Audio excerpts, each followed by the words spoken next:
తెలుగు బిడ్డ వెంకయ్య నాయుడు ఉపరాష్ట్రపతిగా ఆ పదవికే వన్నె తెస్తారని భాజపా రాష్ట్ర అధ్యక్షుడు ఎంపీ హరిబాబు విశ్వాసం వ్యక్తం చేశారు.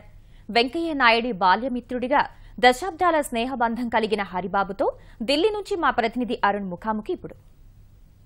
ఉపరాష్ట్రపతిగా సీనియర్ నాయకుడు కేంద్ర మంత్రిగా పనిచేసినటువంటి వెంకయ్య నాయుడు గారిని కొద్దిసేపటి క్రితం ప్రకటించడం జరిగింది. ఆయనతో అత్యంత సన్నిహితంగా ఆంధ్ర యూనివర్సిటీ నుంచి అంతకు ముందు నుంచి కూడా ఇద్దరు సన్నిహితంగా ఉండేటువంటి ప్రస్తుతం బీజేపీ రాష్ట్ర అధ్యక్షుడిగా ఉన్న ఖమ్మంపాటి హరిబాబు గారు మనతో ఉన్నారు. ఆయనతో ఏ రకమైన సాన్నిహిత్యం ఉంది, ఇద్దరు కలిసి ఎటువంటి ఉద్యమాలు చేశారు, ఆయనతో ఉన్నటువంటి అనుబంధాన్ని ఆయన మాటల్లో తెలుసుకుందాం. హరిబాబు గారు నమస్కారం. కొద్దిసేపటి క్రితమే వెంకయ్య నాయుడు గారిని ఉపరాష్ట్రపతిగా ఎంపిక చేస్తూ ఎంపీలందరూ ఓట్లు వేసి గెలిపించడం జరిగింది. దాన్ని అధికారికంగా కూడా ప్రకటించారు. సో దీని పట్ల మీరేమంటారు? ఉపరాష్ట్రపతి పదవికి వెంకయ్య నాయుడు గారు ఎన్నిక కావటం తెలుగు ప్రజలందరికీ కూడా చాలా ఆనందకరమైన విషయం. వారి అభ్యర్థిత్వం ప్రకటించగానే తప్పకుండా ఎన్డీఏ అభ్యర్థిగా ఇతర పార్టీలు కూడా ఎన్డీఏతర పార్టీలు కూడా ఆయనకు మద్దతు ప్రకటించడం, ఆయన యొక్క ఎన్నిక లాంఛనప్రాయమే అన్నటువంటి అభిప్రాయం ముందుగానే వచ్చింది. ఈరోజు ఎన్నిక జరిగి వారి యొక్క ఎన్నిక ఫలితం ప్రకటించడం, ఉపరాష్ట్రపతి పదవికి వారు ఎన్నిక కావటం మా అందరికీ కూడా చాలా సంతోషకరమైన విషయం. ఆంధ్ర యూనివర్సిటీ నుంచి జయాంధ్ర ఉద్యమం నుంచి మీ ఇద్దరు కలిసి తిరిగారు. ఎటువంటి సాన్నిహిత్యం మీ ఇద్దరి మధ్య ఉంది? వెంకయ్య నాయుడు గారు ఆంధ్ర విశ్వవిద్యాలయంలో ఉన్నప్పుడు ఆ రోజున సుప్రీంకోర్టు తీర్పు ముల్కీ నిబంధనల మీద ఇచ్చి ముల్కీ నిబంధనలు చెల్లుతాయని, ఆ తీర్పు అమలు అయితే ఆంధ్రప్రదేశ్ ప్రజలు హైదరాబాదులో సొంత రాజధానిలో 2వ తరగతి పౌరులుగా పరిగణించబడతారని, ముల్కీ నిబంధనలను రద్దు చేయాలనేటువంటి విద్యార్థుల యొక్క ఉద్యమం ప్రారంభమై అది అంతిమంగా ఆంధ్ర ప్రాంత ప్రజలకు ప్రత్యేక ఆంధ్ర రాష్ట్రం రావాలని జయాంధ్ర ఉద్యమంగా మలుపు తిరిగింది.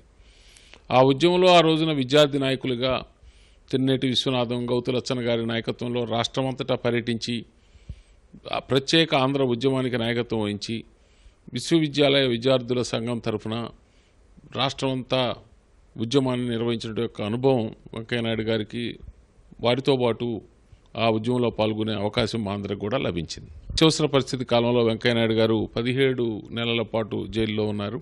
నేను కూడా 6 నెలల పాటు వారితో పాటు జైల్లో ఉన్నాను. ఉద్యమం తర్వాత జనతా పార్టీలో ఎప్పుడైతే దేశంలో ఉన్న ప్రతిపక్ష పార్టీలన్నీ కూడా కలిపి జనతా పార్టీగా రూపొందినప్పుడు జనతా పార్టీలో కూడా చురుకైనటువంటి ఒక పాత్రని పోషించాం. వారు 77లో ఒంగోలు పార్లమెంటు నియోజకవర్గానికి జనతా పార్టీ అభ్యర్థిగా అతి చిన్న వయసులో పోటీ చేశారు. తర్వాత 78లో ఉదయగిరి నియోజకవర్గం నుంచి రాష్ట్ర శాసనసభకి ఎన్నికయ్యారు. వారు మీ ఇద్దరి మధ్య అసెంబ్లీలో కానీ పార్లమెంట్లో కానీ ఎటువంటి పరిస్థితి నెలకొంది? ఏ విధమైనటువంటి సాన్నిహిత్యంతో ఇద్దరు కలిసి పనిచేశారు? వెంకయ్య నాయుడు గారు వ్యక్తిత్వము ఏదో రాజకీయాల్లోకి రావాలి, ఏదో పార్టీ టికెట్ వచ్చింది, టికెట్ తరఫున నిలబడి గెలిచాం, ఏదో రాజకీయం చేశాం అనేటువంటి విధానంతో కాకుండా విద్యార్థి ఉద్యమం నుంచి జీవితం మొదలుపెట్టి ఉద్యమాలలో చురుకైన పాత్ర వహిస్తూ ఒక కమిట్మెంట్తో, ఒక సిద్ధాంతపరమైన ఆలోచనతో వారు రాజకీయాల్లో పనిచేశారు. అందుకనే వారు శాసనసభ్యులుగా పోటీ చేసినప్పుడు మన ఉదయగిరిలో 2 సార్లు కూడా వారు గెలిచింది చాలా విచిత్రమైన పరిస్థితులు. 78లో గెలిచినప్పుడు రాష్ట్రం అంతటా కూడా శ్రీమతి ఇందిరాగాంధీ గారి యొక్క గాలి ఉంది. ఆ రోజు మర్రి చెన్నారెడ్డి గారి నాయకత్వంలో అత్యధిక శాసనసభ్యులు గెలిచారు. ఆ గాలిని ఎదుర్కొని ఆ రోజు ఉదయగిరిలో 78లో శాసనసభ్యులుగా గెలిచారు. అట్లాగే 83లో ఎన్టీ రామారావు గారు తెలుగుదేశం పార్టీ పెట్టి తెలుగుదేశం పార్టీ యొక్క ప్రభంజనం రాష్ట్రంలో ఉన్నప్పుడు తెలుగుదేశం పార్టీతో పొత్తు లేకుండా, సంబంధం లేకుండా భారతీయ జనతా పార్టీ అభ్యర్థిగా పోటీ చేసి ఉదయగిరిలో అఖండమైన విజయాన్ని సాధించారు. అంటే ఆ రోజు ఉన్నటువంటి రాజకీయ గాలికి ఎదుర్కొని 2 సార్లు కూడా విజయాన్ని సాధించడం యొక్క ఘనత వెంకయ్య నాయుడు గారిది. ఆ విధంగా వారు ఉద్యమాల నుంచి ఉద్భవించిన నాయకుడిగా రాజకీయాల్లో ఒక క్రమశిక్షణతో, ఒక నిబద్ధతతో, తాను నమ్మిన ఆలోచన విధానానికి కట్టుబడి పనిచేసినటువంటి వారు. తప్పకుండా వారితో మేము కలిసి పనిచేయటం వలన వారి యొక్క ప్రభావం మా మీద కూడా చాలా ఉంది.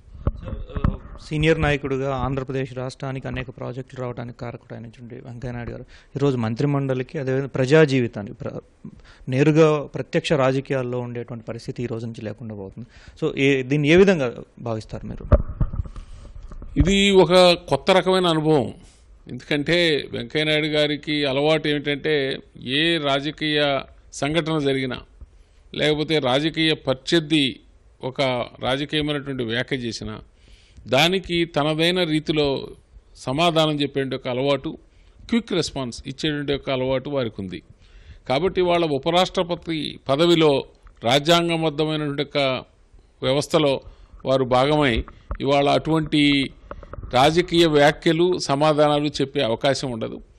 ఎక్కువగా కూడా రాజకీయ ఉపన్యాసాలు చేసే అవకాశం ఉండదు. కాబట్టి వారు ఈ కొత్త హోదాలో తప్పకుండా ఒక వినూత్నమైన రీతిలో తనదైన శైలిలో ఉపరాష్ట్రపతి పదవి కూడా ఒక హుందాగా ఒక గౌరవం వచ్చే విధంగా వారి యొక్క ప్రవర్తన ఉంటుందని, వారి యొక్క శైలి ద్వారా ఆ పదవికి కూడా హోదాని హుందాతనాన్ని తీసుకొస్తారని నేను అనుకుంటున్నాను. ఇది జైలు జీవితమే కాదు, ఆంధ్ర యూనివర్సిటీ నుంచి తనకున్నటువంటి అనుబంధాన్ని చెప్తున్నారు. తనదైన శైలిలో ఎటువంటి రాజకీయ పరిస్థితులైనా ఎదుర్కొని ఉద్యమాల ద్వారానే రాజకీయాల్లోకి వచ్చినటువంటి వెంకయ్యనాయుడు గారు ఒక కొత్త వరవడిని ఉపరాష్ట్రపతిగా సృష్టించేందుకు అవకాశాలు ఉన్నాయి.